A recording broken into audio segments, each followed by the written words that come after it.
Shalom, selamat pagi yang terkasih dalam Tuhan Yesus Kristus.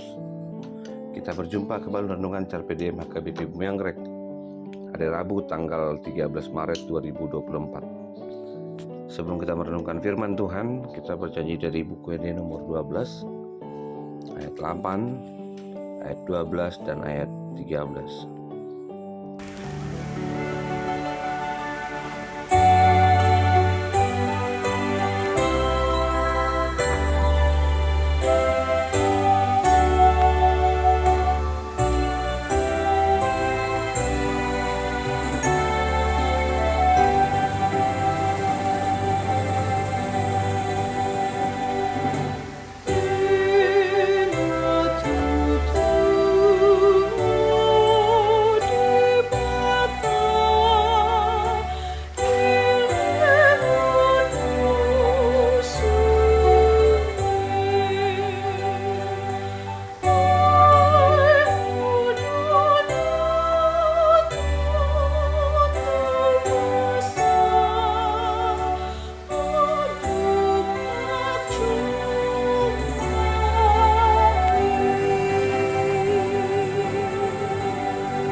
Firman Tuhan untuk hari ini tertulis dalam Injil Lukas pasal 22 ayat 35. Lalu ia berkata kepada mereka, "Ketika aku mengutus kamu dengan tiada membawa pundi-pundi, bekal dan kasut, adakah kamu kekurangan apa-apa?" Jawab mereka, "Suatu pun tidak." Demikian firman Tuhan.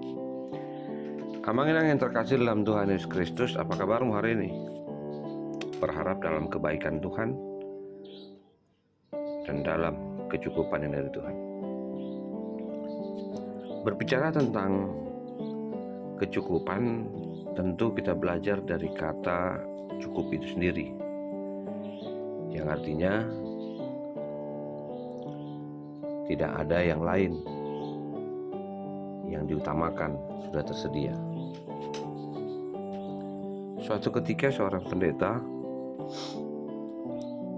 dihampiri oleh sekretaris gereja dengan bertanya, apa tema kebaktian minggu besok? Pendeta itu menjawab, cukup dalam nama Tuhan. Sekretaris gereja pun mencatat itu. Dan sekali lagi dia bertanya, apa sudah cukup tema itu? Pendeta itu sekali lagi berkata, cukup dalam nama Tuhan. Sekretaris pun pulang dan mengerjakan bagiannya, sampai pada akhirnya kebaktian minggu dimulai. Pendeta itu sangat bingung dengan tema yang sudah tertuliskan, cukup dalam nama Tuhan. Ia ingin memarahi sekretaris, namun dia semakin berpikir, benar, cukup hanya dalam nama Tuhan. Yang sebenarnya temanya adalah dalam nama Tuhan. Amang-inang yang terkasih dalam Tuhan Yesus Kristus, apa yang kita butuhkan selain Kristus? Jawabnya tidak ada. Benar, karena cukup dalam nama Tuhan, kita mendapatkan sebuah kecukupan dalam panggilannya. Dalam firman Tuhan kita diperhadapkan dengan sebuah konteks di mana seseorang yang mencoba bertahan terhadap penderitaan lagi-lagi dihadapkan dengan firman Tuhan yang mendekatkan kita bahwa Tuhan mengutus dan Tuhan yang mencukupkan. Tidak ada yang kurang. Apa yang membuat mereka begitu kuat menegaskan panggilan itu? Seakan-akan dalam konteks firman Tuhan di ayat selanjutnya, di ayat 36, mengarahkan kepada jika tidak mempunyai sesuatu untuk membeli pedang.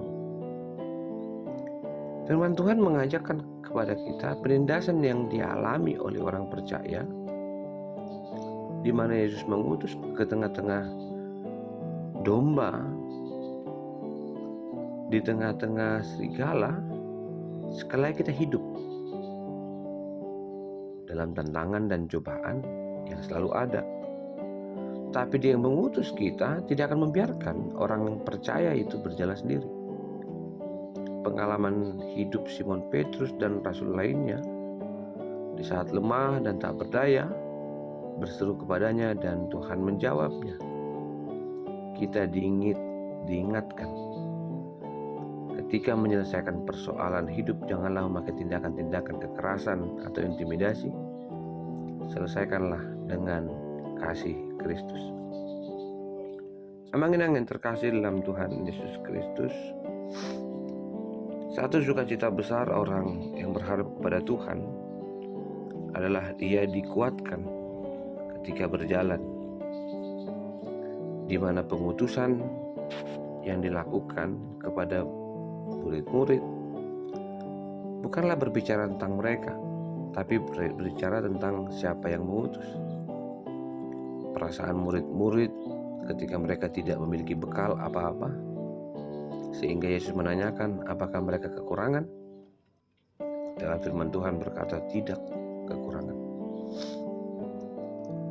Sebuah kehampaan dalam pengutusan, ternyata kita menemukan anugerah Tuhan. Saya ingin mengajak kita, biarlah keselamatan yang dari Tuhan menjadi kekayaan anugerah yang kita terima dari Tuhan. Apapun kelebihan manusia yang diutus oleh Tuhan itu, tidak dapat dipungkiri bahwa kita senantiasa berada dalam kondisi yang terus akan kekurangan. Namun di saat yang sama, kita semakin dimampukan dan dikuatkan. Dan orang yang selalu bersama-sama dengan Tuhan, dan komunitas orang yang percaya, tentu akan saling menguatkan. Sebagaimana dalam 2 Korintus 9 ayat 8 dikatakan, dan Allah sanggup melimpahkan segala kasih karunia kepada kamu, supaya kamu senantiasa berkecukupan dalam segala sesuatu, malah berkelebihan di dalam berbagai kebajikan. Kalaulah telah ada janji Allah bagi manusia, apalah yang perlu kita ragukan? Karena satu kunci yang juga dikuatkan dalam Amsal 15 ayat 16, lebih baik sedikit barang yang disertai rasa takut akan Tuhan daripada banyak harta yang disertai dengan kecemasan.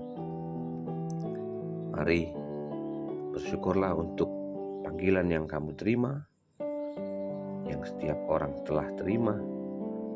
Kiranya setiap apa yang kita butuhkan dan masa depan yang pasti dicukupkan, karena di dalam nama Tuhan. Terima kasih Tuhan untuk firman-Mu. Terima kasih untuk kecukupan yang Tuhan berikan. Kami percaya hidup dalam Tuhan jauh di dalam kasih yang tanpa batas. Kasih anugerah dari Kristus Yesus, kasih dari Allah Bapa, dan persekutuan dalam Roh Kudus memberkati dan menyertai. Amin.